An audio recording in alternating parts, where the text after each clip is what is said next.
Germany നേരിടുന്ന രാഷ്ട്രീയ അരക്ഷിതാവസ്ഥ പുതിയൊരു തുടക്കത്തിനായി ഉപയോഗപ്പെടുത്താനാവുമെന്ന് ജർമ്മൻ കർദിനാൾ റെയ്നാൾഡ് മാർക്സ്. രാജ്യത്ത് ആഭ്യന്തര യുദ്ധമുണ്ടാകുമെന്ന് ഭയക്കേണ്ട കാര്യമില്ലെന്നും ബവേറിയൻ ബിഷപ്പ് കോൺഫറൻസിൻ്റെ പൊതുസമ്മേളനത്തിൻ്റെ സമാപനത്തോടനുബന്ധിച്ച് നടത്തിയ വാർത്താ സമ്മേളനത്തിൽ കർദിനാൾ പറഞ്ഞു. ജർമ്മനിയിലെ കൂട്ടുമന്ത്രിസഭയിൽ വിള്ളലുണ്ടായ സാഹചര്യത്തിലാണ് കർദിനാൾ ഇക്കാര്യം പറഞ്ഞത്. ജർമ്മൻ ചാൻസലർ ഒലാഫ് സ്കോൾസ് ധനമന്ത്രി ക്രിസ്ത്യൻ ലിൻഡനിനെ പുറത്താക്കിയതിനെ തുടർന്നാണ് ജർമ്മനിയിൽ രാഷ്ട്രീയ അനിശ്ചിതത്വം ഉടലെടുത്തത്. ലിഡനിൻ്റെ ഫ്രീ ഡെമോക്രാറ്റിക് പാർട്ടി കൂട്ടുമന്ത്രിസഭയിൽ നിന്ന് എല്ലാ മന്ത്രിമാരെയും പിൻവലിക്കുകയായിരുന്നു.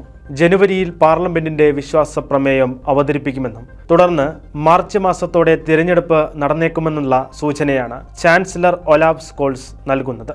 നിലവിലെ പ്രതിസന്ധികൾ ജർമ്മൻ സമൂഹം ഒറ്റക്കെട്ടായി നേരിടണമെന്ന് German bishops conference chairman bishop George Batzing പ്രതികരിച്ചു.